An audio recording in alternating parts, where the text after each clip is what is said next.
اور 3 مرتبہ سورہ اخلاص کی تلاوت فرما کر سید غلام حسین ابن اطہر حسین، اصغری بیگم بنت شریف الحسن، غلام ثقلین ابن غلام حسنین، غلام کونین ابن غلام حسنین، حسن عسکری ابن غلام حسنین، آل حسن ابن اقبال حسین، شمیمہ خاتون بنت بختیاور علی اور امیر علی ابن سلیمان لال جی کی روح کو اور تمام محرومین کی روح کو ہدیہ فرما دیں۔ اللہم صل علی محمد۔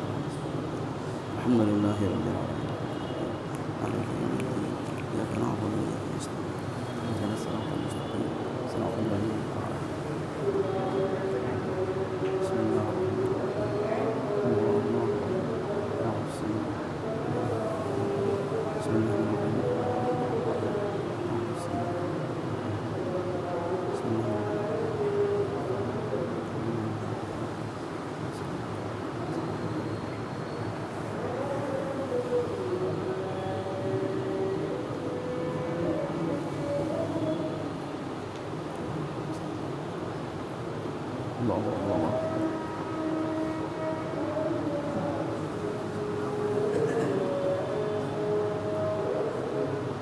اللہ اکبر، اللہ اکبر۔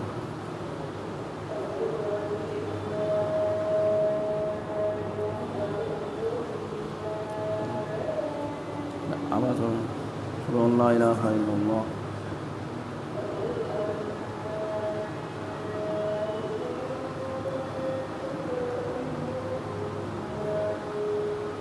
اشہد ان لا الہ الا اللہ۔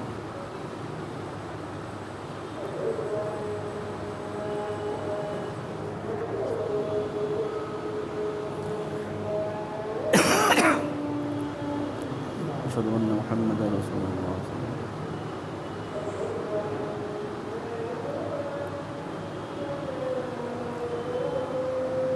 اشہد ان محمد رسول اللہ۔ اللہم صل علی محمد وعلی محمد۔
رحم اللہ من قرأ الفاتحہ۔ بسم اللہ الرحمن الرحیم، الحمد للہ رب العالمین۔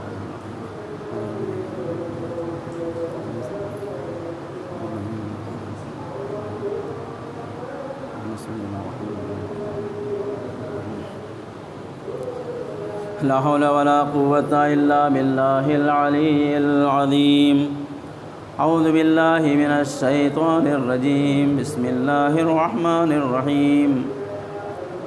الحمد للہ الذی لم يتخذ صاحبة ولا ولدا ولم يكن له شریک فی الملک ولم يكن له ولی من الذل وکبرہ تکبیرا۔ والصلاة والسلام والتحیۃ والاکرام علی رسول الانام النبی الامجد المصطفى الاحمد ابی القاسم محمد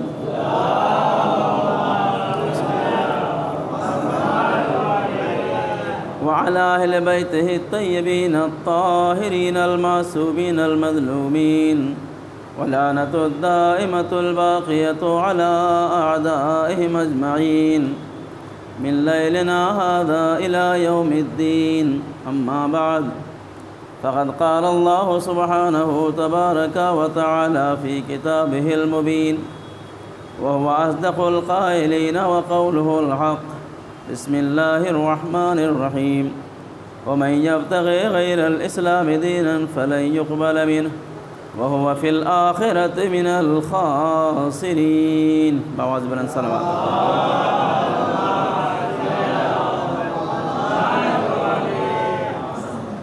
عزیزان گرامی قدر، اس سلسلے خمسے کی آج دوسری مجلس ہے۔ کل کی مجلس میں کچھ تمہیداً کچھ باتیں عرض کی گئیں جن کا آج کی مجلس سے کچھ نہ کچھ ربط ضرور ہے۔ خداوند عالم قرآن مجید میں ارشاد فرما رہا ہے کہ جس نے اسلام کے علاوہ کوئی اور مذہب اختیار کیا، وہ دنیا میں کیسا بھی ہو، مالدار، صاحب اقتدار، ثروت مند، طاقتور، لیکن آخرت میں وہ گھاٹا اٹھانے والوں میں سے ہوگا۔ اور یہ بات طے ہے کہ آخرت کا گھاٹا سب سے بڑا گھاٹا ہے۔ یہاں کے گھاٹے کی بھرپائی ہو سکتی ہے، شیئر مارکیٹ ڈاؤن ہو گیا بعد میں اٹھ سکتا ہے، مارکیٹ ڈاؤن ہو گئی بعد میں لائن پہ آ سکتی ہے، لیکن آخرت کے گھاٹے کو کوئی چیز اس کی بھرپائی نہیں کر سکتی۔ لہذا اس دنیا میں ہمیں مذہب اسلام کو اختیار کرنا ہے۔ گفتگو ہماری انسان کی زندگی میں ہم جو بات کہتے ہیں، جو کرتے ہیں، اور جو ہم خاص طور سے جو مجلسیں سنتے ہیں، ہماری مجالس کا جو اصل پیغام وہ یہ ہے کہ اس کو ہم اپنی پریکٹیکل لائف میں اتارنے کی کوشش کریں۔ مجلس وہ سنتے ہیں، میں نے غلط کیا تھا کہ ہم حساب لگایا کم سے کم 40 مجلسیں اب تک ہم سن چکے ہیں اور آپ پڑھ چکے ہیں، کم سے کم 40 کی بات ہے، اس سے زیادہ بھی ہو سکتی ہے، لیکن ان 40 مجلسوں کا ہماری لائف پہ کیا اثر پڑا یہ ہمیں بیٹھ کے خود دیکھنا۔ ان الانسان علی نفسہ بصیر، ہر انسان اپنے نفس سے آگاہ ہے کہ ہم ان مجلسوں سے کتنا بدلے، ان مجلسوں نے ہمارے علم میں کتنا اضافہ کیا، ہمارے عمل میں کتنی اصلاح کی، یہ ہم کو خود دیکھنا ہے۔ اور ہمیں یقین رکھیے کہ ہمیں اگر مجلس حسین سے کچھ نہیں مل رہا ہے، نہ ہمارے علم میں اضافہ ہو رہا ہے، نہ ہمارے عمل میں تبدیلی آ رہی ہے، تو آپ سمجھ لیجئے کہ کربلا کے علاوہ کوئی اور آپ کو سدھارنے کے لیے نہیں ہے۔ لہذا ہمیں ان مجالس کے ذریعے سے اپنے عمل میں اصلاح کرنی چاہیے، اپنے علم میں اضافہ کرنا چاہیے۔ تو اللہ تعالیٰ نے مذہب اسلام کو اختیار کرنے کی دعوت دی ہے اور ارشاد فرمایا ہے کہ جس نے اسلام کے علاوہ کوئی مذہب اختیار کیا اس سے اس کے دین کو قبول نہیں کیا جائے گا اور وہ روز آخرت گھاٹا اٹھانے والوں میں سے ہوگا۔ گفتگو کہے کہ یہ گفتگو دین کی ہے، اور دین شروع کہاں سے ہوتا ہے، دین کا اصل مسئلہ کیا ہے؟ ہم لوگ سب دیندار ہیں، جو لوگ 2 وقت کی نماز پڑھ لیتے ہیں وہ بھی دیندار ہیں، جو لوگ 22 میں خوب بڑے بڑے کنڈے کر لیتے ہیں، نیاز کر لیتے ہیں، وہ بھی دیندار ہیں، جو لوگ انجمنوں میں خوب ڈہڑ لگاتے ہیں، حضور ماتم کرتے ہیں، وہ بھی دیندار ہیں، جو لوگ محرم میں کالے کپڑے پہن لیتے ہیں وہ بھی دیندار ہیں، حتیٰ کہ وہ لوگ جو سال میں عید بقرعید نماز پڑھ لیتے ہیں وہ بھی دیندار ہیں۔ تو دیندار ہونے کی ہمارے پاس جو ڈیفینیشن ہے، دیندار ہونے کے جو ہمارے پاس تعریف ہے وہ الگ ہے، لیکن دین کے پاس دیندار ہونے کی تعریف الگ ہے۔ یاد رکھیے، دینداری اور دین شناسی یہ 2 چیزیں بہت اہم ہیں۔ ایک ہے علم اور ایک ہے معرفت۔ علم اور چیز ہے اور معرفت اور چیز ہے۔ علم کا مطلب جاننا، آپ جانتے ہیں رضوان صاحب ایک مولانا ہیں، یہاں آتے ہیں جاتے ہیں، آپ جانتے ہیں، لیکن جاننا اور ہے اور پہچاننا اور ہے، معرفت اور ہے۔ اسلام میں جاننے کو کوئی اہمیت نہیں ہے۔ پیغمبر اسلام مرسل اعظم نے جب مکے کی سرزمین پر قولوا لا الہ الا اللہ تفلحوا کا نعرہ بلند کیا تو پورے حجاز میں پیغمبر اسلام کو سب جان گئے، لیکن پہچانے کون؟ بلال حبشی پہچانے، عمار یاسر پہچانے۔ ہاں، تو جاننے کا مسئلہ نہیں ہے۔ جب علی کی تلوار سن 2 ہجری کے بعد چلنا شروع ہوئی تو علی کو سب جان گئے، لیکن پہچانا کون؟ مرہب پہچانا اور انتر پہچانا، جس کے سر پہ تلوار چلی اس نے پہچانا۔ تو جاننا مسئلہ نہیں ہے، جاننے تو سب ہیں، خدا کو جانتے سب ہیں، جو نہیں مانتے وہ بھی جانتے کوئی خدا ہونا چاہیے، لوگ کہتے ہیں خدا ہیں، لیکن پہچانتا کون؟ اسلام میں معرفت کا مسئلہ ہے۔ آپ یاد رکھیے کہ علم اور معرفت دونوں چیزیں بہت اہم ہیں۔ اگر انسان کے پاس علم ہے اور معرفت نہیں ہے تو کتنا بھی علم رہ دو، کتنی بھی عبادت کر لو، آخر میں شیطان بنتا ہے۔ لیکن اگر انسان کے پاس معرفت ہے تو علم نہیں بھی ہے، حبش سے آنے والا ابو ذر بنتا ہے، سلمان بنتا ہے، ابو ذر بنتا ہے۔ تو اہم کیا ہے؟ اہم معرفت ہے۔ اسی لیے اس زمانے میں سب سے بڑا میسج تمام اپنے بچوں کے لیے میرا یہ ہے کہ پہچاننے کی کوشش کرو، عرفان ضروری ہے۔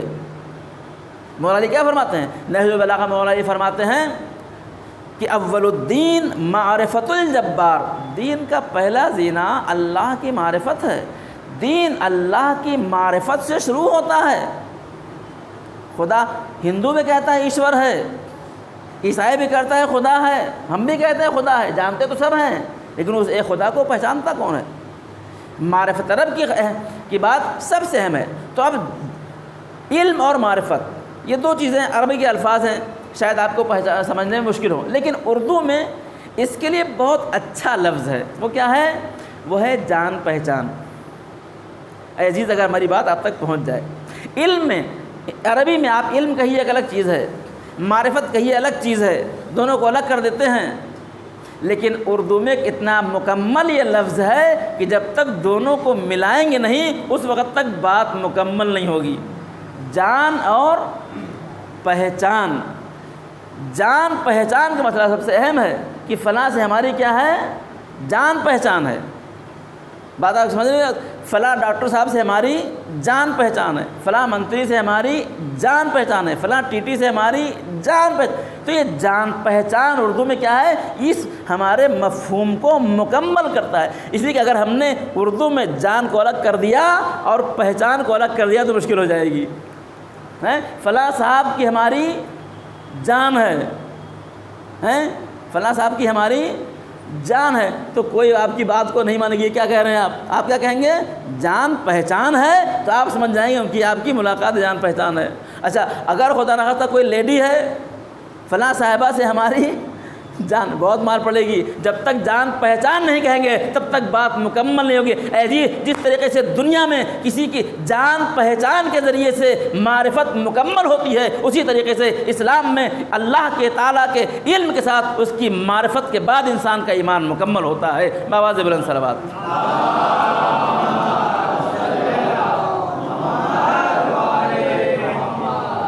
تو کیا کرنا؟ خدا سے صرف جان نہیں، خدا سے جان پہچان بڑھانا۔ ہمارے پاس کیا ہوتا ہے جب کوئی مطلب ہوتا ہے، کوئی مشکل ہوتی ہے، کوئی کسی کی طبیعت خراب ہوئی تو کیا کہتے ہیں؟ آپ کی کسی ڈاکٹر سے جان پہچان ہے؟ پوری توجہ۔ آپ کو ملک جانا ہے، ٹکٹ کی بڑی مارا ماری ہے، کوئی ریلوے والے کی جان پہچان ہے، کوئی سرکاری کام ہے، کیا کہتے ہیں؟ کسی نیتا کی جان پہچان ہے، نکاح پڑھوانا ہے، کسی مولوی سے جان پہچان ہے۔ ٹھیک ہے، جان پہچان، پوری توجہ۔ جان پہچان اس لیے ڈھونڈتے ہیں تاکہ ہمارا کام آسانی سے ہو جائے۔ عزیز، اگر میری بات آپ تک پہنچ جائے، ہم جان پہچان اپنے کاموں میں اس لیے تلاش کرتے ہیں تاکہ ہمارا کام آسانی سے ہو جائے۔ اے عزیز، دنیا کے کاموں کے لیے اگر ہم لوگوں کی جان پہچان تلاش کرتے ہیں تو آخرت کے کاموں کے لیے اللہ کی جان پہچان اور اللہ والوں کی جان پہچان کیوں نہیں ڈھونڈتے ہیں؟ کیوں نہیں ڈھونڈتے ہیں؟ ہمارے پاس مشکل کیا ہے؟ ہمارے پاس مشکل یہ ہے کہ ہم کیا کرتے ہیں؟ دین کے معاملے میں جس سے چاہتے ہیں دین لے لیتے ہیں، لیکن جب دنیا کا معاملہ ہو تو ہمیں کیا چاہیے؟ جان پہچان والا چاہیے تاکہ ہمارا معاملہ ہو جائے۔ تو سب سے اہم مسئلہ کیا ہے؟ سب سے اہم مسئلہ عرفان کا ہے، معرفت دین کا۔ اول الدین معرفت الجبار، خدا کی پہچان۔ آج ہماری بڑی پرابلم یہ ہے کہ ہمارے پاس، کل کے مانی صاحب کو یاد ہے، ہمیں خدا کو علم ہے، لیکن کیسا علم ہے؟ علم مشکوک ہے، علم یقینی نہیں ہے۔ یاد ہے کل کی بات آپ کی؟ اگر یہ مجلسیں ہمیں شک سے یقین تک پہنچا دیتی ہیں تو آپ سمجھ لیجئے ہم پکے حسینی ہو گئے ہیں۔ لیکن مشکل کہاں ہے؟ مشکل یہ کہ 1000 مجلسیں سننے کے بعد بھی کیا ہے؟ 1000 مجلسیں سننے کے بعد بھی ہم مشکوک کے مشکوک رہتے ہیں۔ خدا کا یقین نہیں ہوتا ہے، موت کا یقین نہیں ہوتا ہے، قیامت کا یقین نہیں ہوتا ہے۔ لہذا سب سے پہلے کیا ہے؟ سب سے پہلے ہمیں شک کی وادی سے نکل کے یقین کی وادی میں پہنچنا ہے۔ وہ کیا ہے؟ وہ اس طریقے سے کہ ہم اللہ کی معرفت کی طرف آگے بڑھیں، خدا کو پہچانیں۔ زمانۂ غیبت کبریٰ میں ایک دعا پڑھنے کی بہت تاکید کی گئی ہے۔ وہ دعا کیا ہے؟ اس دعا کا نام ہے دعائے معرفت۔ کیا ہے دعا؟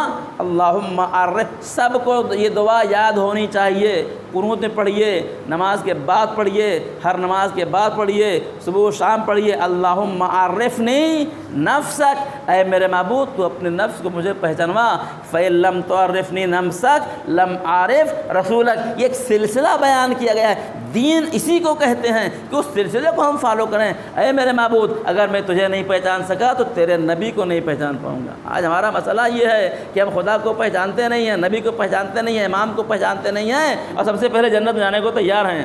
ارشاد کیا ہوتا ہے؟ اللہم عرفنی نفسک، اے میرے معبود تو اپنے نفس کو پہچانوا، کہ اگر میں نے تجھے نہیں پہچانا تو تیرے نبی کو نہیں پہچان پاؤں گا۔ نبی کی معرفت خدا کی معرفت پہ ڈیپینڈ کرتی ہے۔ اللہم عرفنی رسولک فإنک ان لم تعرفنی رسولک لم أعرف حجتک، اے میرے معبود اگر میں معبود تو مجھے اپنے نبی کو پہچانوا، کہ اگر میں تیرے نبی کو نہیں پہچان سکا تو تیرے امام کو، حجت کو نہیں پہچان پاؤں گا۔ سلسلہ ہے، یہ کڑی ہے ایک دوسرے کے ساتھ۔ اللہم عرفنی حجتک فإنک ان لم تعرفنی حجتک ضللت عن دینی، اے میرے معبود تو اپنے حجت کو پہچانوا، کہ اگر میں تیری حجت کو نہیں پہچان سکا تو میں گمراہ ہو جاؤں گا۔ اے عزیز، سلسلہ کہاں سے ہوتا ہے؟ سلسلہ ہوتا ہے اللہ کی معرفت سے۔ آج اللہ کون پہچانتا ہے؟ کون پہچانتا ہے خدا کو؟ ملاقات کبھی ہوئی خدا کی؟ نہیں ہوئی۔ زبان سے اقرار کرتے ہیں اللہ ہے، یہ کہتے ہیں ہر جگہ ہے، لیکن پہچانتے کتنا ہے؟ جب انسان پہچانتا ہے، دیکھیں دنیا کا یہ دستور ہے، اگر ہمارا کوئی رشتہ دار آئی ایس آفیسر ہو جائے، آئی پی ایس آفیسر ہو جائے، اور ہماری اس کی پہچان ہے، کیا ہے؟ جان پہچان ہے، خالی جان نہیں ہے، جان پہچان ہے، تو کیا ہے؟ تو پھر ہمیں اس کا ایک بھروسہ ہو جاتا ہے، ہمارا ایک کانفیڈنس ہو جاتا ہے کہ بھائی وہ آدمی ہمارا ہے، ہمارا کوئی کام نہیں رکے گا۔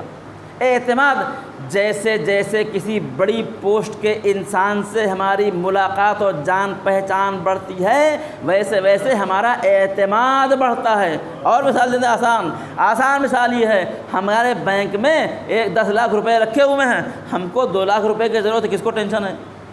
بینک میں 10 لاکھ رکھے ہوئے ہیں اور 2 لاکھ ہمارے کی ضرورت ہے، تو ٹینشن کس بات کا؟ ٹینشن تو اس وقت ہوتا ہے کہ جب ضرورت 2 لاکھ کی ہو اور بینک میں 1 لاکھ ہو، آمدنی 10,000 کی ہو اور خرچہ 15 لاکھ ہو، تب ٹینشن۔ اس کا مطلب کہ اگر آپ کو کوئی بڑا سپورٹ ہے تو پھر آپ کو مشکل نہیں ہوتی، آپ خود کو طاقتور محسوس کرتے ہیں۔ اے عزیز، جس دن خدائے قدیر کا ہم کو یقین ہو جائے اور اس کی معرفت ہو جائے گی، تو پھر دنیا میں کسی چیز سے آپ ڈریں گے نہیں، کوئی آپ کو مشکل نہیں ہوگی۔ مشکل کہاں کھڑی ہوتی ہے؟ مشکل وہاں ہوتی ہے کہ جہاں ہمیں خدا پر یقین نہیں ہوتا ہے۔ کتنا یقین خدا کے اوپر ہے، کتنی معرفت خدا کی ہے، پہچانتے خدا کو؟ یہ گفتگو عرفانی ہے، ذرا خشک ہے لیکن بہت ضروری ہے۔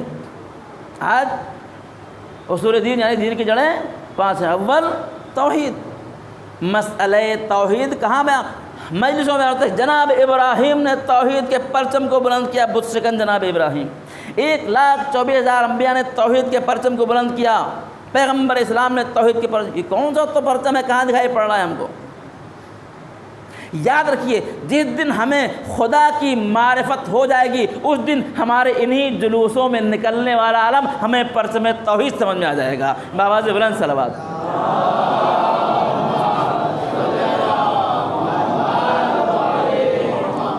لہذا جس دن ہمیں خدا سمجھ میں آ گیا، یہی علم ہمیں کیا دکھائی دے گا؟ یہی علم ہمیں پرچم توحید دکھائی پڑے گا۔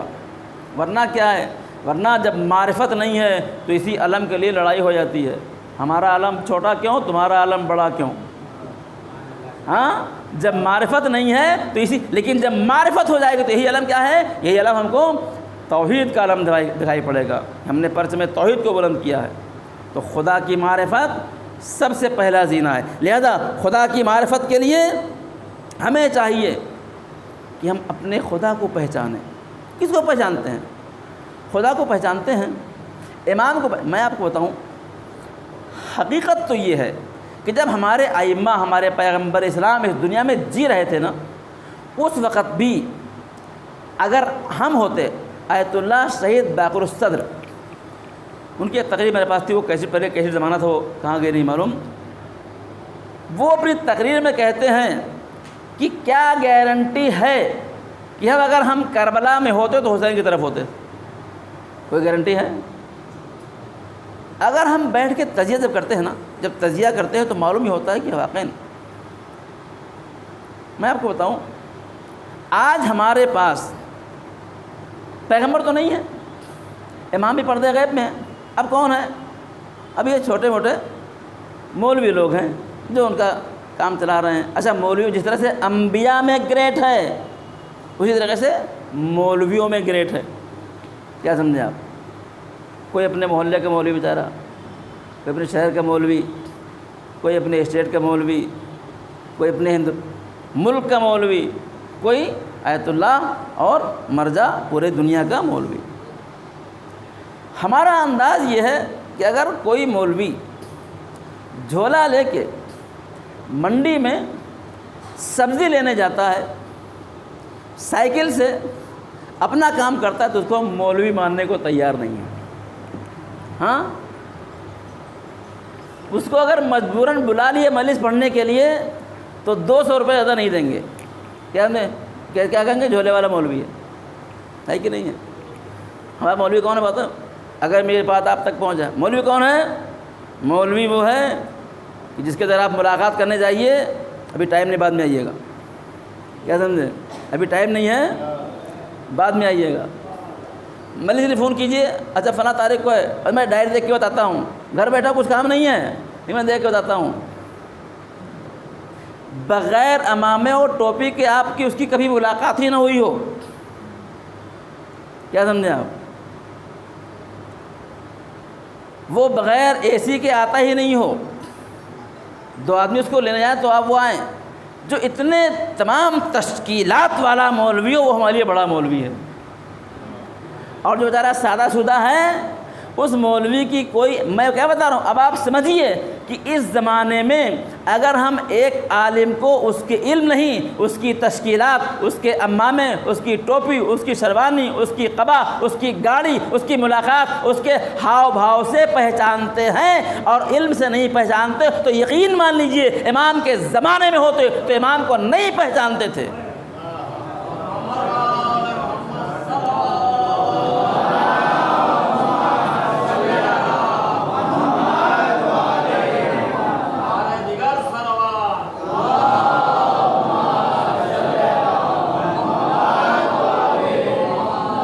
جانتے تھے؟ پیغمبر اسلام کی پرسنالٹی کیا معلوم آپ کو؟ پیغمبر اسلام کی پرسنالٹی وہ ہے کہ اللہ تعالیٰ فرماتا ہے لولاک لما خلقت الافلاک، اے میرے پیغمبر اگر آپ نہ ہوتے تو میں زمین اور آسمان کو خلق نہیں کرتا تھا۔ اللہ اکبر۔ ایک سب عرش پہ محبوب کو بلوا لیا، ہجر وہ غم ہے خدا سے بھی اٹھایا نہ گیا، زمین سے آسمان کی بلندیوں پہ بلایا اپنے پیغمبر کو، اپنے محبوب کو۔ اتنی بڑی پرسنالٹی، لیکن لائف اسٹائل 4th کلاس سے بھی نیچے۔ ہاں، اگر کوئی مولوی جھوپڑ پٹی میں رہتا ہو نا، اپنا پانی خود بھرتا ہو نا، پیغمبر 4th کلاس سے نیچے۔ بھائی 4th کلاس والے وہ ہوتے ہیں جو صبح دن بھر کماتے ہیں، شام کو کھا کے پیٹ بھر لیتے ہیں۔ پیغمبر کے یہاں فاقے ہوتے تھے، اتنے سادہ رہتے تھے کہ مسجد میں آپ تشریف فرما ہیں۔ اچھا، یہ کب کی بات ہے؟ یہ مدینے آنے کی بات ہے۔ جب مدینے آ کے پیغمبر اسلام کا ایک لشکر ہو گیا، نام ہو گیا، اسلام کا بول بالا ہو گیا، تب کی بات ہے۔ مکے پھر بھی چلو، مدینے آنے کے بعد اتنے سادہ رہتے تھے کہ باہر سے آنے والا، پیغمبر بیٹھے ہوئے ہیں، اصحاب بیٹھے ہوئے ہیں، پوچھتا ہے تم میں نبی کون ہے؟ ایک مولوی ہو 1000 آدمی مجمع ہونا، 1000 آدمی مجمع میں ایک مولوی پہچان جاتا ہے، لیکن فخر پیغمبر کو اصحاب کے درمیان باہر سے آنے والا پہچان نہیں۔ اتنے سادے رہتے تھے۔ ایسے میں پہچاننا کمال ہے۔ اب ماما دیکھے تو کوئی بھی پہچان لے گا، اچھی تقریر دیکھے تو کوئی بھی فدا ہو جائے گا۔ سادگی کے ساتھ رہنے والا، علم کو پہچاننا، یہ علی والوں کا کمال ہے۔ ہاں، روایت سناؤں آپ کو؟ اب بات آگے تو عرض کر دوں۔ راوی کہتا ہے کہ میں حج کے لیے جا رہا تھا۔ پہلے زمانے میں فلائٹ سے نہیں جاتے تھے، کاروان تیار ہوتا تھا، ایک قافلہ تیار ہوتا تھا، اونٹ سے، گھوڑے سے اور گدھے سے، اور لوگ سفر کرتے تھے۔ اور حج ذی الحجہ میں ہوگا تو لوگ شوال سے نکل پڑتے تھے، رمضان بعد چلو بھائی حج کرنے چلتے ہیں۔ راوی کہتا ہے کہ میں نے ایک جگہ کے اوپر، میں حج کے لیے جا رہا تھا، میں نے جگہ پڑاؤ ڈالا تو دیکھا بہت سے قافلے رکے ہوئے ہیں، تو ذرا فری تھا تو دیکھو بھائی کون لوگ ہیں، کبھی ہوتا نہیں کہ دیکھیں کون لوگ ہیں کہاں ہیں، ٹہلتے گھومتے میں گیا تو میں نے دیکھا، اللہ اکبر، میں نے دیکھا کہ خیمے کے باہر ایک شخص ہے جو بہت سا برتن رکھے، برتن دھل رہا ہے، پلیٹیں دھل رہا ہے۔ میں دیکھ کے پریشان ہو گیا، ہیں یہ کیا ہے؟ میں نے پوچھا بھائی یہ قافلے کا سالار کون ہے؟ تو بولے فلاں صاحب اس قافلے کے سالار ہیں۔ میں قافلے سالار کے پاس گیا، اے عزیز یہ پیغام تمام مولویوں کو لے، میں نہیں کہتا آپ کسی کے پلیٹ دھلیے ہیں، آج کا مولوی الحمدللہ ہماری پبلک ایسی ہے کہ کسی سے مولوی سے پلیٹ نہیں دھلوائے گی، لیکن امام سے کچھ تو حاصل کر سکتی ہے۔ میں گیا قافلہ سالار کے پاس، میں نے پوچھا آدمی جو برتن دھل رہا ہے کون ہے؟ میرے کو نہیں پتا صاحب، بہت نیک آدمی ہے، جب سے ہمارے ساتھ ہے اس وقت سے سب کی بڑی خدمت کرتا ہے، بہت اچھا آدمی ہے اور کوئی ضرورت بھی نہیں ہے، فری آف کاسٹ ہماری خدمت کرتا ہے اور بڑا اچھا اس کا اخلاق ہے۔ اللہ اکبر، کہ تم نے پہچانا نہیں، یہ ہمارے چوتھے امام زین العابدین علیہ الصلوۃ والسلام ہیں۔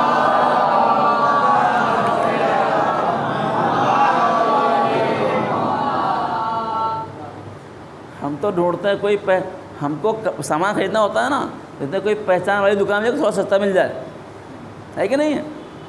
پہچان والا تلاش کرتے ہیں کہ کام کرائیں سستے میں ہو جائے۔ امام کیا فرماتے ہیں؟ امام فرماتے ہیں پہچان والے کی دکان پہ نہیں جاؤ، ہیں تاکہ تمہارے پریشر میں آ کے تمہاری جان پہچان کی بنیاد بجائے اپنا وہ گھاٹا اٹھا لے۔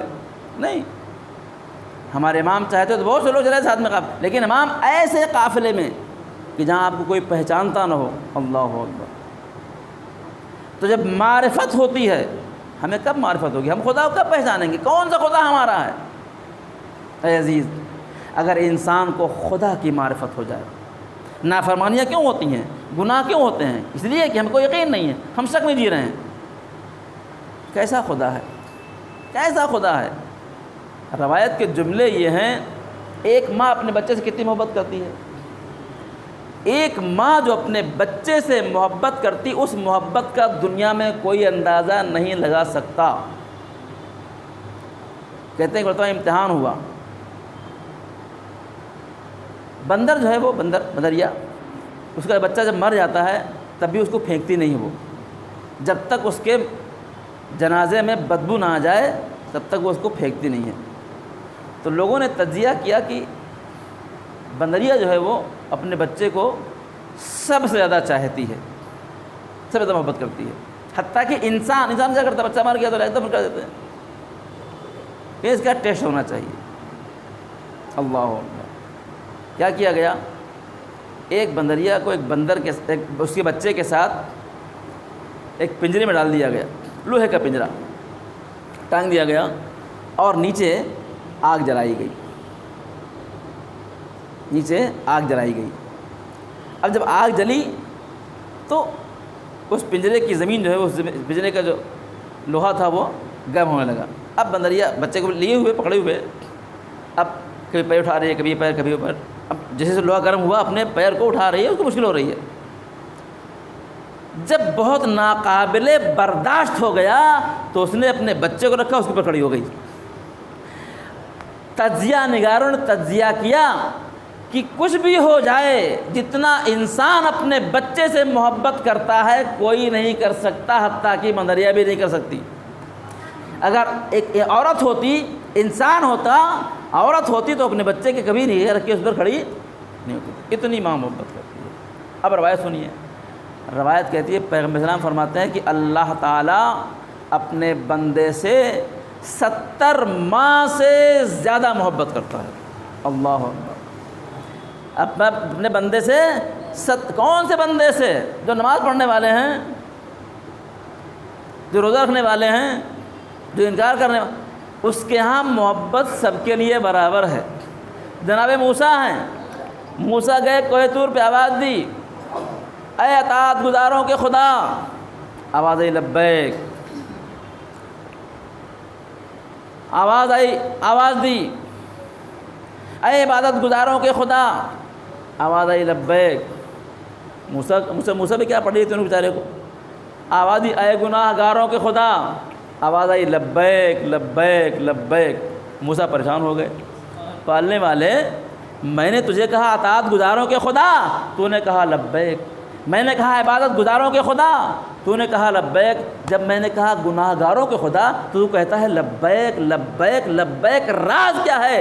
آواز قدرت آئی موسیٰ، عبادت گزاروں کو اپنی عبادت پہ بھروسہ ہے، اطاعت گزاروں کو اپنی اطاعت بھروسہ ہے، لیکن گناہ گاروں کا میرے علاوہ کوئی نہیں ہے، اس لیے میں نے کہا لبیک لبیک لبیک، بآواز بلند صلوات۔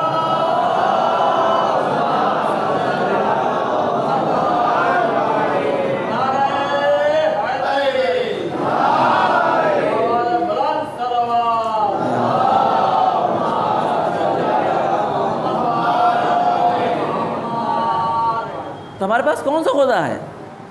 ہمارے پاس کون سا خدا ہے؟ ہم نے اس کو پایا خدا کو، کہاں ملے گا خدا؟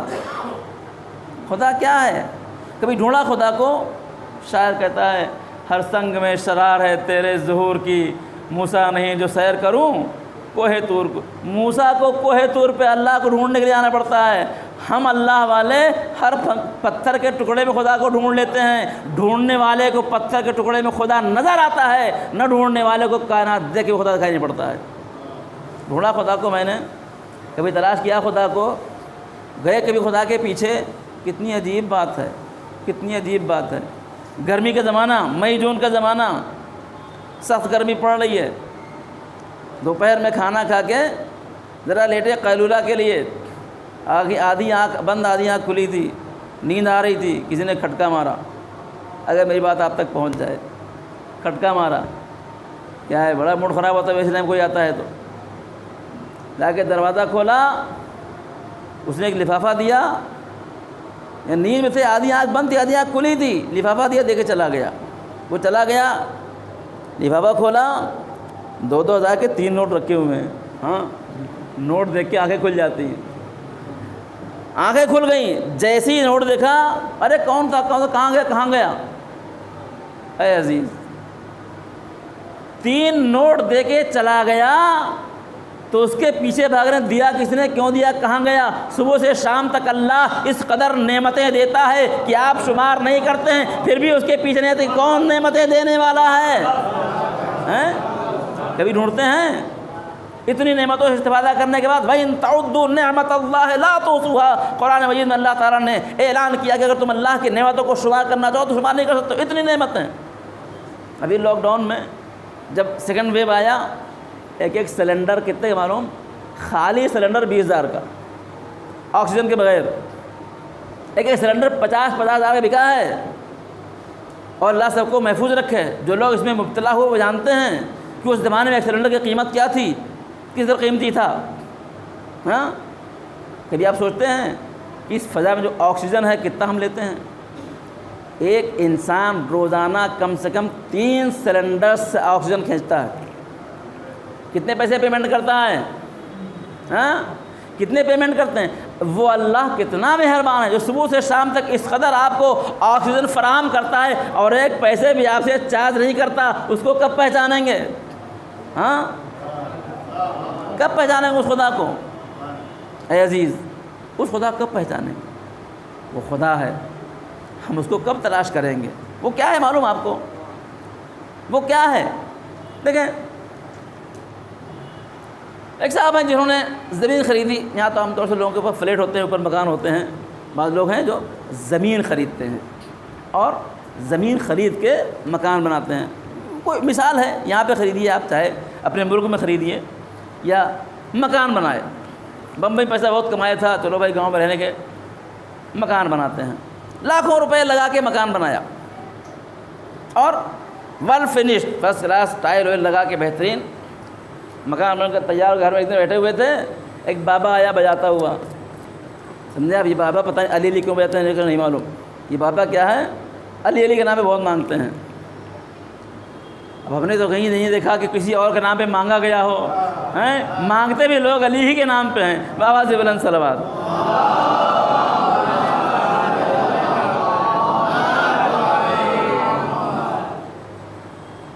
میں ان سے کہا کہ ٹرائی کر کے دیکھو کسی اور کے نام پہ مانگ کے، ہاں ملنے کیا جو ہے وہی چلا جائے گا ہاتھ سے۔ تو بابا آیا بجاتے ہوئے، آپ باہر نکلے، آپ نے کتنا دیا؟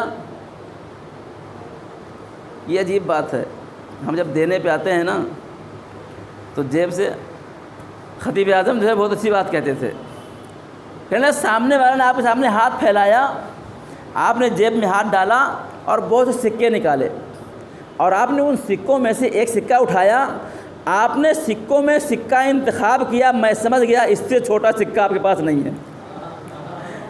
ہاں ہیں، 5 کا ہے، 10 کا ہے، 2 کا ہے، 1 کا ہے، جب کئی سکے ہیں نا، جب ان سکوں میں آپ دینے کے لیے انتخاب کرتے کیا ہے، جب دینے کے لیے انتخاب کر رہے ہیں تو سب سے چھوٹا والا۔ اے عزیز، ہم وہ بندے ہیں خدا کے کہ جب دینا ہو تو سب سے چھوٹا والا، اور جب لینا ہو تو ہم کو سب سے بڑا والا چاہیے۔ ہاں، ہم اللہ کے والے بندے ہیں بھائی۔ خیال وہ آ گیا، اور اس کے بعد آپ نے 1 روپیہ 2 روپے جو بھی ہوا اس کو دیا۔ بابا نے کہا کہ بھائی یہ گھر تمہارا ہے؟ بولے ہاں میرا گھر ہے۔ کہا میں اس میں خزانہ دیکھ رہا ہوں، ہیں میں اس میں خزانہ دیکھ رہا ہوں۔ اوہ، اب خزانے کے نام پہ کس کی رالی نہیں بج جاتی؟ آئیے بابا دیکھیے کہاں ہے، تھوڑا گھر نے بنایا ہے۔ اب وہ علی علی کرتا ہوا گھر میں آیا، اس کمرے میں، اس کمرے میں، کچن میں، باتھ روم میں، یہاں گیا، اور کہاں پہنچا؟ آپ کے بیڈ روم پہنچا۔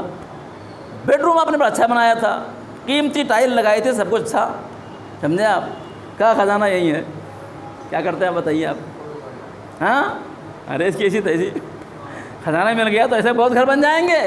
اتنی محنت سے اتنا اچھا گھر بنانے کے بعد ایک بابا نے کہا کہ یہاں کے اوپر خزانہ ہے، لاؤ بیل، لاؤ پلنگ، توڑو، نکالو خزانہ۔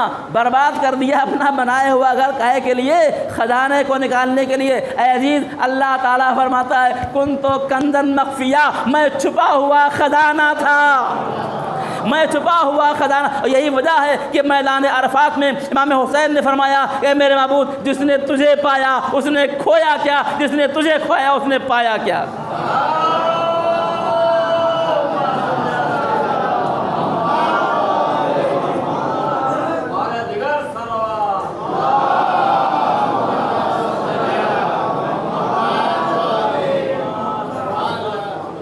یہ وہ خزانہ ہے کہ جو مل گیا۔ انشاءاللہ آگے میں عرض کروں گا کہ معرفت کے آثار کیا ہوتے ہیں، کل نہیں تو پرسوں انشاءاللہ یہ بات آئے گی۔ تو ملا، یہ خزانہ ملا کہ نہیں ملا؟ نہیں ملا۔ جس کو یہ خزانہ مل گیا نا، جس کو یہ خزانہ مل گیا، وہ دنیا و مافیہ سے بے نیاز ہو گیا۔ آواز دی یا دنیا غری غیری قد طلقتک کے ثلاث، مولا علی فرماتے دنیا جا کسی اور کو دھوکہ دے، میں نے تجھے 3 ایسی طلاق دی ہے کہ جس کے بعد رجوع ممکن نہیں ہے۔ جس کو خدا مل گیا اس کو اس دنیا کی ضرورت نہیں ہے۔ بآواز بلند صلوات۔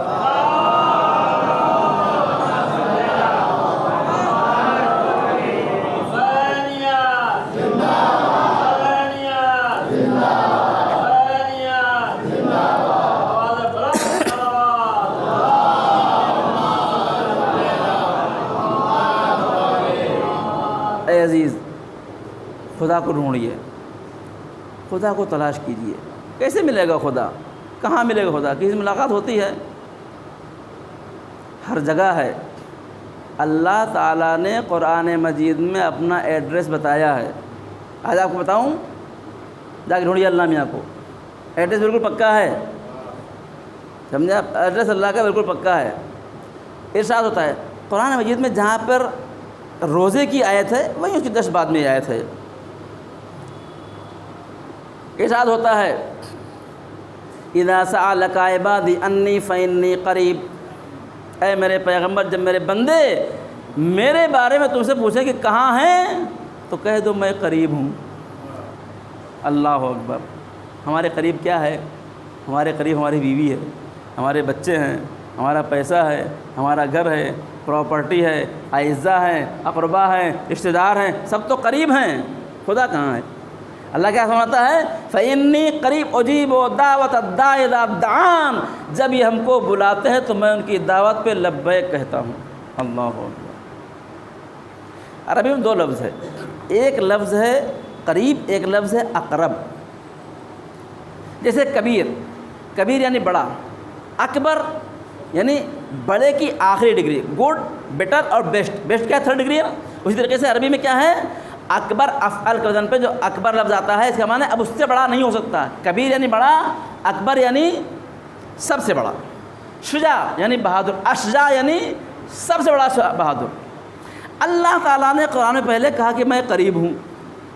خدا بند عالم کو یہ سمجھ میں آیا کہ بندے سے اگر قریب کہوں گا تو شاید بیچ میں کوئی فاصلہ کر دے۔ اللہ اکبر، بیچ میں کچھ فاصلے آ جائیں، اس لیے اللہ تعالیٰ مطمئن ہوا۔ سورہ قلم میں فرماتا ہے وَنَحْنُ أَقْرَبُ إِلَيْهِ مِنْ حَبْلِ الْوَرِيدِ، ان سے کہہ دو کہ میں ان کی رگِ گردن سے اقرب ہوں، زیادہ قریب ہوں۔ اے عزیز، اقرب مسئلہ یہ ہے کہ اب خدا اور بندے کے درمیان میں کوئی چیز فاصلہ نہیں ہے۔ یہ فاصلے ہم نے دنیا کھڑا کر رکھے ہیں، دنیا کی چیزیں، مال، اولاد، مال دولت، ان کے فاصلے ہم نے کھڑا کر رکھے ہیں، ورنہ خدا ہم سے اتنی قریب ہے کہ جو رگِ گردن سے زیادہ نزدیک ہے، اتنے قریب ہے۔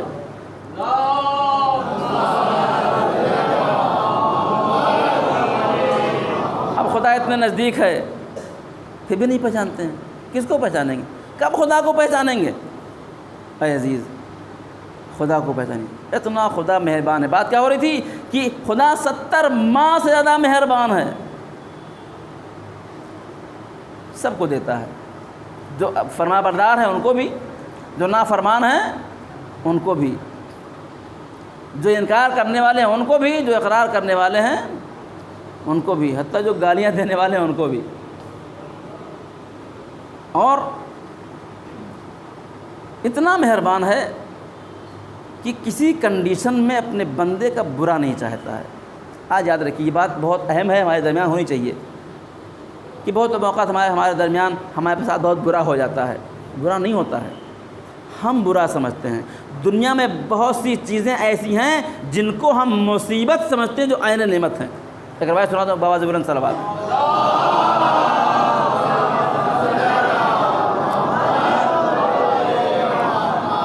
جب وہی عرفان کی آنکھیں کھل جائیں گی تو وہی چیزیں جو مصیبت سمجھنے میں کیا ہو جائیں گی، وہی چیزیں ہماری نعمت ہو جائیں گی۔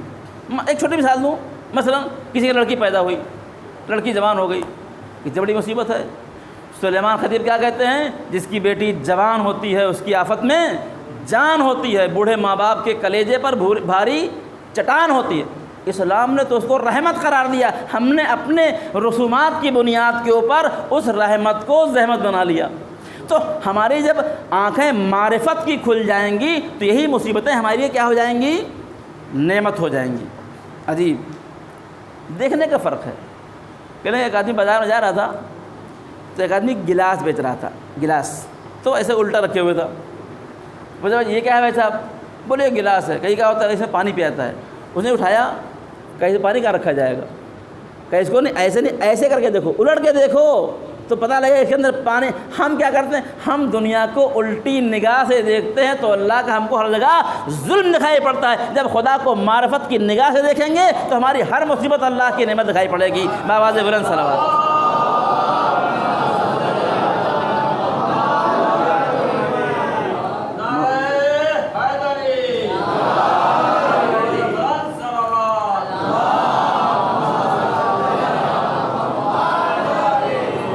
اور آپ سب الحمدللہ حسینی ہیں، سب مولا کے چاہنے والے ہیں۔ سنیں مولا علی کیا فرماتے ہیں؟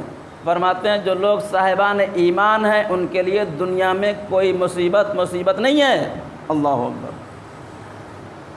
جوان بیٹے کا انتقال ہو جانا، ہاتھ پیر کٹ جانا، مریض ہو جانا، لاکھوں روپے علاج میں ختم ہو جانا، یہ سب مصیبت نہیں ہے۔ اللہ اکبر۔ مولا فرماتے ہیں جو لوگ صاحبان ایمان ہیں ان کے لیے کوئی مصیبت نہیں ہے۔ کیوں؟ اس لیے جب عرفان کی آنکھیں کھلتی ہیں تو سب کچھ اس کو اللہ اکبر۔ ایک جملہ کہوں، شاید بعد میں بھول جاؤں، کربلا کا اتنا بڑا واقعہ ہو گیا،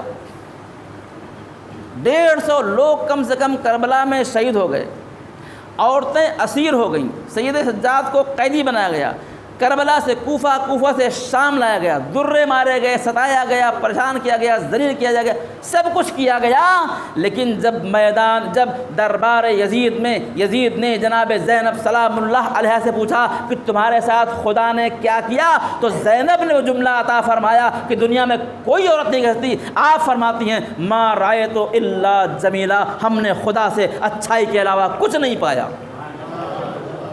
یہ وہی کہہ سکتا ہے جس کی معرفت کی آنکھیں کھلی ہوئی ہیں۔ اتنی بڑی مصیبت، کیا فرمایا؟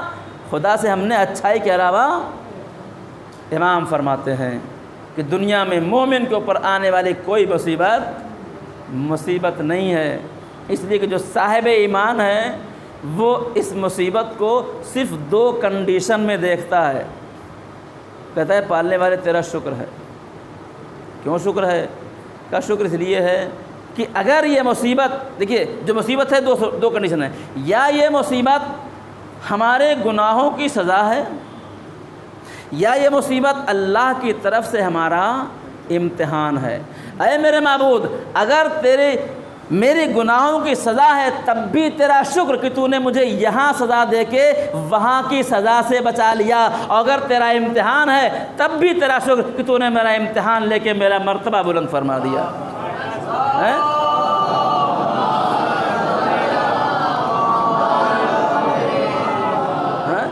تو جو اہل معرفت ہیں وہ ہر چیز کو نعمت سمجھتے ہیں، ہر چیز کو نعمت سمجھتے ہیں۔ ہمارے ساتھ کہنے لگے کہ ایک آدمی تھا، وہ چلا جا رہا تھا تو اوپر تار پہ کبوتر کچھ بیٹھے ہوئے تھے۔ دیکھیں جو اہل معرفت ہیں وہ ہر چیز پہ شکر ادا کرتے ہیں، ہر چیز پہ شکر، الحمدللہ۔ کیا کہتے ہیں؟ الحمدللہ۔ کہنے لگے کہ اوپر تار پہ کبوتریں بیٹھی ہوئی تھی، نیچے کھڑے تھے باتیں کر رہے تھے، اتنے میں کبوتر نے بیٹ کر دیا، اوپر گری، کہا الحمدللہ۔ سامنے والا پریشان ہو گیا، کیوں کبوتر نے پکانا کر دیا، کہو الحمدللہ، کہ یہ الحمدللہ کا مقام ہے۔ کہنے لگا یہی تو الحمدللہ کا مقام ہے، الحمدللہ کہ اللہ تعالیٰ نے کبوتر کو پر دیے ہیں، گائے کو پر نہیں دیے ہیں، ورنہ ہمارا عالم کیا ہوتا۔ بابا سے بلند صلوات۔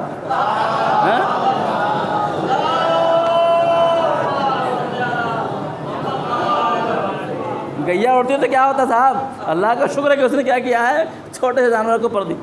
تو اہل معرفت کی جب آنکھ کھل جاتی ہے تو ہر چیز کو نعمت سمجھتے ہیں۔ پیغمبر، بس آخری روایت آپ کی مجلس تمام، پیغمبر اسلام فرماتے ہیں کہ کچھ چیزیں ہیں کہ جن کو ہم بہت بڑی مصیبت سمجھتے ہیں لیکن وہ عین نعمت ہیں۔ فرمایا سب سے پہلی چیز بھول جانا۔ بھول جانا کتنی مصیبت ہوتی ہے۔ 7ویں مالے پر رہتے ہیں، لفٹ بند ہے، سمجھے آپ، ویکسین لگانے جا رہے تھے، نیچے اترے، آدھار کارڈ بھول گئے، کیا مصیبت ہے۔ 7 مالہ پر چڑھے جانا کتنی بڑی مصیبت ہے۔ کیا سمجھے؟ ایک صاحب تھے ہمارے جاننے والے، ان کو تہران سے فلائٹ پکڑنی تھی بمبئی آنے کے لیے، چلے گئے ایئرپورٹ، وہاں گئے، جب اندر جانے کا پاسپورٹ دکھائیے، لگا پاسپورٹ ہے ہی نہیں، پاسپورٹ جھوڑا کہاں؟ قم میں۔ یہ بھول جانے سے کتنی بڑی مصیبت ہوتی ہے، کتنا مسائل ہمارے سامنے کھڑے ہوتے ہیں، لیکن پیغمبر اسلام فرماتے ہیں اے عزیز، عرفان کی آنکھیں کھولیں گے تو پیغمبر کی روایت سمجھ میں آئے گی۔ ارشاد فرماتے ہیں یہ انسان کے اندر جو بھول کا مادہ ہے یہ اللہ کی بہت بڑی نعمت ہے، اس لیے کہ اگر اللہ نے انسان کو نسیان نہ دیا ہوتا، بھول نہ دیا ہوتا تو کوئی مرنے والا کوئی زندہ رہ جانا اپنے مرنے والے کو بھولتا نہیں تھا، اور نسلیں منقطع ہو جاتی ہیں، زمانہ آگے بڑھتا ہے، مرنے والے کو بھول جاتے ہیں، اپنی لائف میں آ جاتے ہیں۔ کتنی بڑی نعمت ہے، اللہ اکبر۔ سنیں ہمارے پاس کیا کیا خزانے پیغمبر، ہمارے ائمہ کی روایتیں۔ دوسری چیز پیغمبر فرماتے ہیں کہ جنازے میں بدبو پیدا ہونا یہ اللہ کی بہت بڑی نعمت ہے۔ ہاں یہ کون سی نعمت ہے بھائی؟ ہم اس سے کتنی بڑی مصیبت سمجھتے ہیں کہ جلدی کرو بھائی جنازے کو لے دفن کو، کہیں بدبو نہ جائے۔ پیغمبر نے فرمایا کہ جنازے کے اندر بدبو پیدا ہو جانا اللہ کی بہت بڑی نعمت ہے۔ اگر اس میں جنازے میں بدبو پیدا نہ ہوتی، سڑتا نہیں، تو کوئی اپنے مرنے والے کو دفن نہیں کرتا، سب کا گھر مردہ خانہ بنا ہوتا، دادا کی پردادا کی سب کا جنازہ رکھا ہوتا، کوئی اپنے مرنے والے کو دفن نہیں کرتا تھا۔ لہذا یہ بہت بڑی نعمت ہے کہ مردے میں بدبو پیدا ہوتی ہے، لہذا کہتے ہیں لوگ دفن کر دیتے ہیں۔ آخری جملہ ارشاد فرماتے ہیں کہ دانوں میں کیڑے کا پیدا ہونا، دانوں میں بعض لوگ ہیں ہمارے پاس کیا ہوتا ہے معلوم، محرم میں اتنا کھانا باہر سے آتا ہے گھر میں کھانا بنتا ہی نہیں ہے، تو دال جو رکھی ہے اس میں کیڑا پڑ جاتا ہے۔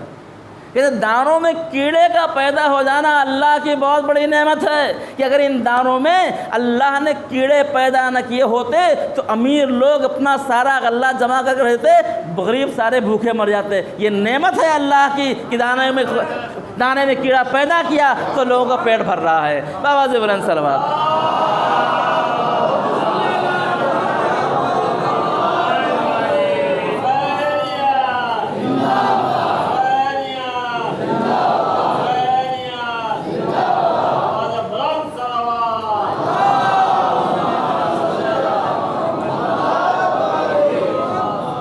جب انسان کی عرفانی آنکھیں کھلتی ہیں، جب خدا کی معرفت ہوتی ہے تو دنیا کی ہر چیز سے نعمت نظر آتی ہے۔ ہمارے استاد کہتے تھے جو سونامی آتا ہے، زلزلہ آتا ہے، خطرناک سانپ ہیں، یہ سب کیا ہیں؟ سب اللہ کی نعمتیں ہیں جن کو عرفانی آنکھوں سے دیکھیے تو سمجھ میں آئے گا۔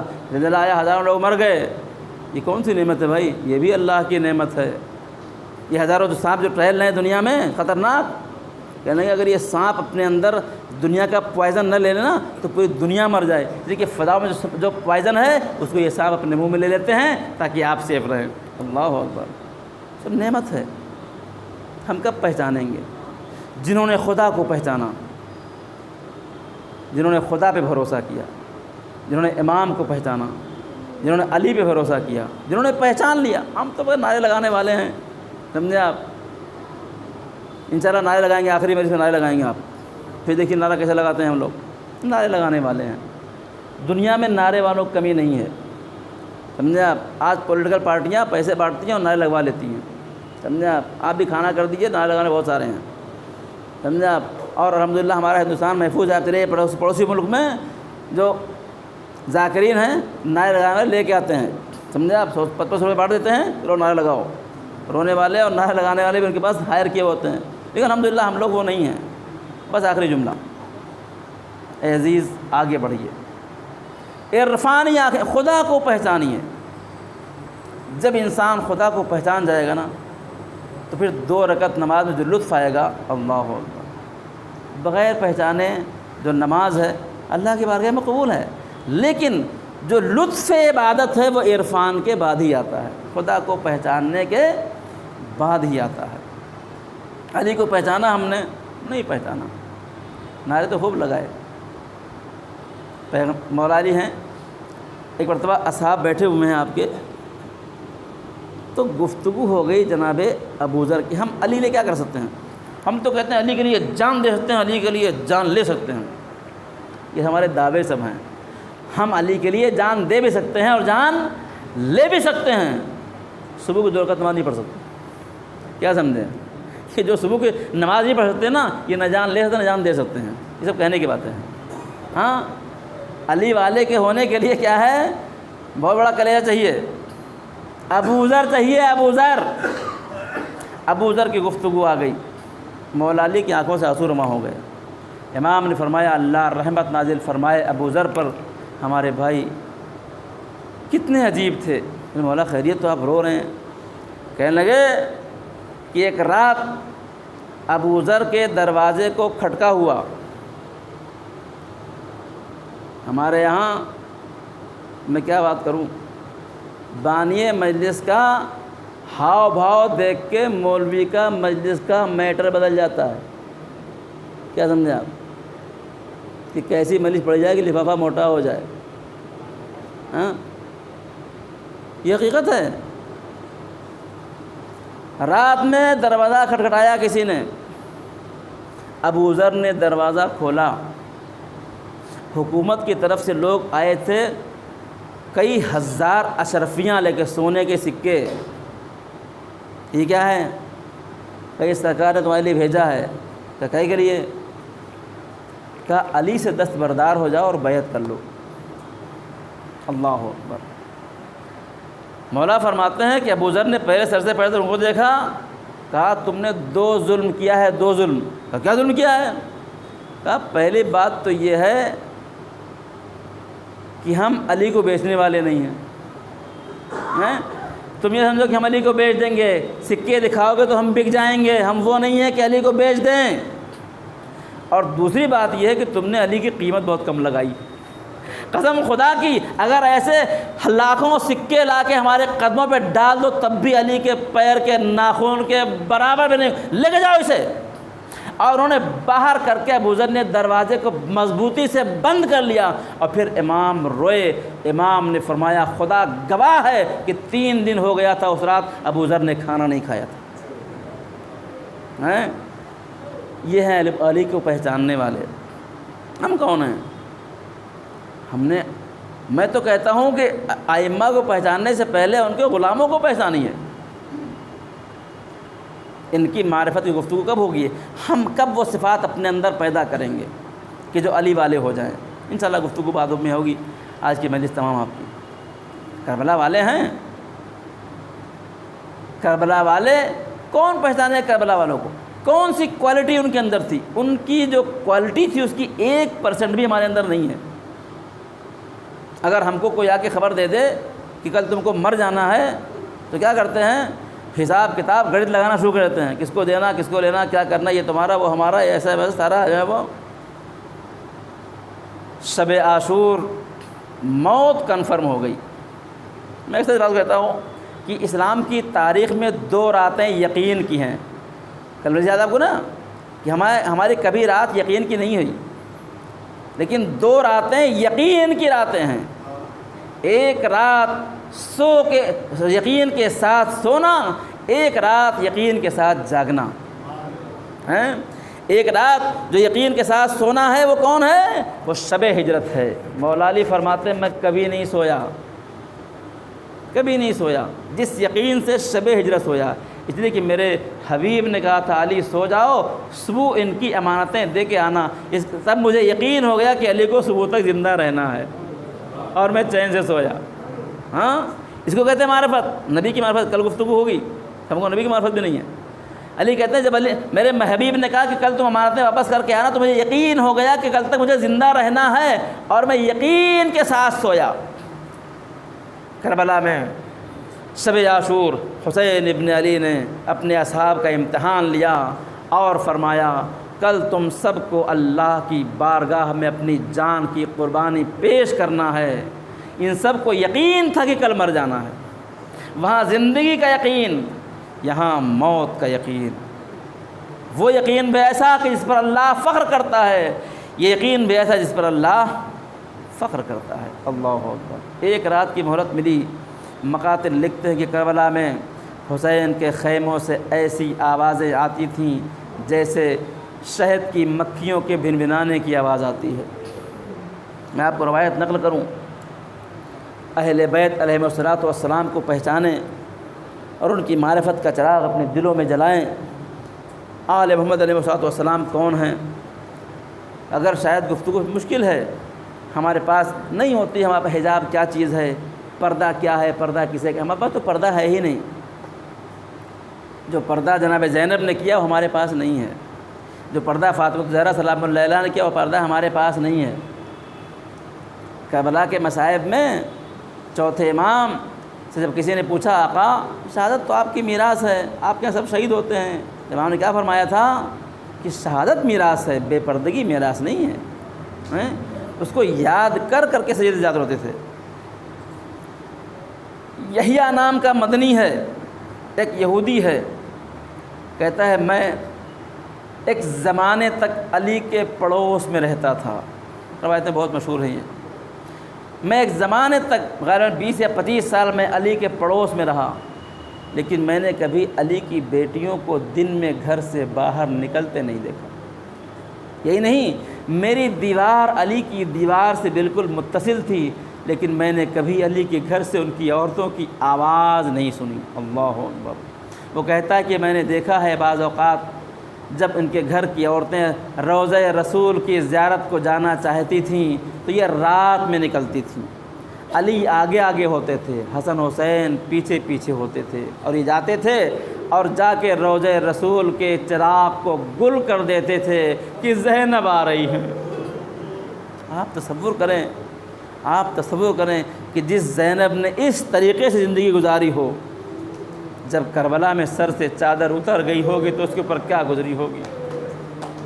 بہت سخت مرحلہ ہے عزیزان گرامی قدر، بہت سخت مرحلہ ہے۔ اسی لیے 11 محرم کی صبح جناب زینب سلام اللہ علیہا کو جب کربلا سے بے پردہ جانا ہوا تو زینب سب سے زیادہ بے چین تھی۔ اللہ جس کے سر کو کبھی سورج نہیں دیکھا ہو، آج اس کا عالم یہ ہے کہ بے مخنو چادر ہے، بے کجاوا اونٹ ہے اور کربلا سے کوفے کی طرف لے جایا رہا ہے۔ روایت کہتی ہے کہ 11 محرم کے صبح جب یہ قافلہ تیار ہونا شروع ہوا، اونٹ لائے گئے، شمل آگے بڑھا اور ہم تم کو سوار کر دیں۔ زینب کبریٰ کہتی ہیں تیری کیا مجال کہ تو مجھے ہمیں ہاتھ لگائے، ہم خود سوار ہو گے۔ زینب کبریٰ نے ایک مرتبہ بیویوں کو اونٹ پہ سوار کرنا شروع کیا۔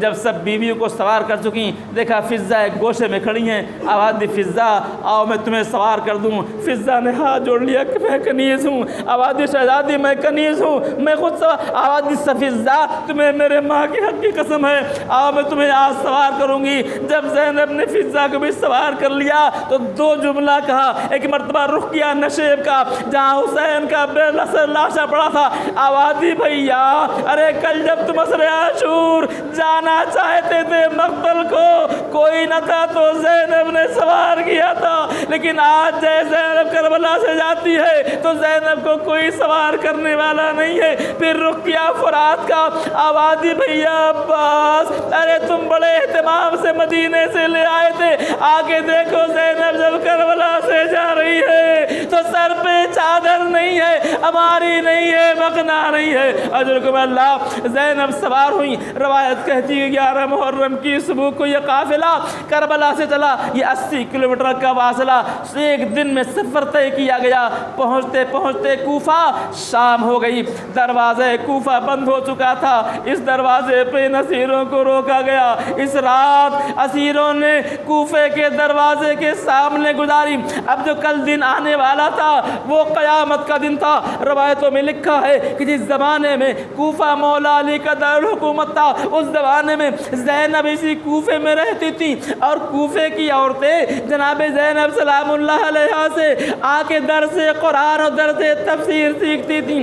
ایک زمانے میں زینب اسی کوفے میں شہزادی تھی۔ ارے اب صبح ہوگی، دروازہ کھلے گا، زینب اسی کوفے میں اس عالم میں جائے گی کہ نہ سر پہ چادر ہے، نہ مخنا ہے، نہ ہماری۔ ارے عزیزو صبح ہوئی، دروازہ کھلا، شہر میں ہنگامہ ہے کہ اسیروں کا قافلہ آنے والا۔ زینب نے جب دیکھا کہ اس ہنگامے میں زینب کو بے مخنا و چادر جانا، شمر سے ریکویسٹ کیا شمر ذرا کہ میں چادر دیتے ہم اپنے سروں کو چھپا لیں۔ شمر نے ایک بات نہ مانی۔ جب زینب نے دیکھا کہ بھائی صحیح دربار بازار میں جانا ہوگا، زینب نے ہاتھوں کو بلند کیا، رقیہ میرے نزدیک آؤ، ام کلثوم میرے پاس آؤ، رباب میرے پاس آؤ، میں بد دعا کرتی ہوں تم آمین کہنا۔ ارے دوستے دعا بلند کیا، نوکے نیزہ پر حسین کا سر دیکھا، آنکھوں سے آنسو روا، آواز سید سجاد ارے میرے بھائی کے آنکھوں سے آنسو روا کیوں ہے؟ آواز آئی پھپھی اماں ارے بابا کا منشا یہ ہے کہ انہیں کھلے سروں کے ساتھ کوفے کے بازاروں میں چلی جائیے۔ بابا یہی چاہتے، زینب کوفے جاؤ، سر کھلے جاؤ اور دین کو بچاؤ۔ الا لعنت اللہ علی القوم الظالمین۔ ربنا تقبل منا انک انت السمیع العلیم۔ آپ حضرات سے التماس ہے ایک مرتبہ سورہ الحمد اور 3 مرتبہ سورہ اخلاص کی تلاوت فرما کر سید غلام حسین ابن اطہر حسین، اصغری بیگم بنت شریف الحسن، غلام ثقلین ابن غلام حسنین، غلام کونین ابن غلام حسنین، حسن عسکری ابن غلام حسنین، آل حسن ابن اقبال حسین، شمیمہ خاتون بنت بختاور حسین، امیر علی ابن سلیمان لال جی کی اور تمام مرحومین جن کا کوئی نام لینے والا نہیں ہے، ان تمام علماء شہداء اور تمام صلحاء کی روح کو ہدیہ فرما دیں۔ اللہم صلی علی محمد و علی محمد صلی اللہ علیہ وسلم۔ الحمد للہ رب العالمین۔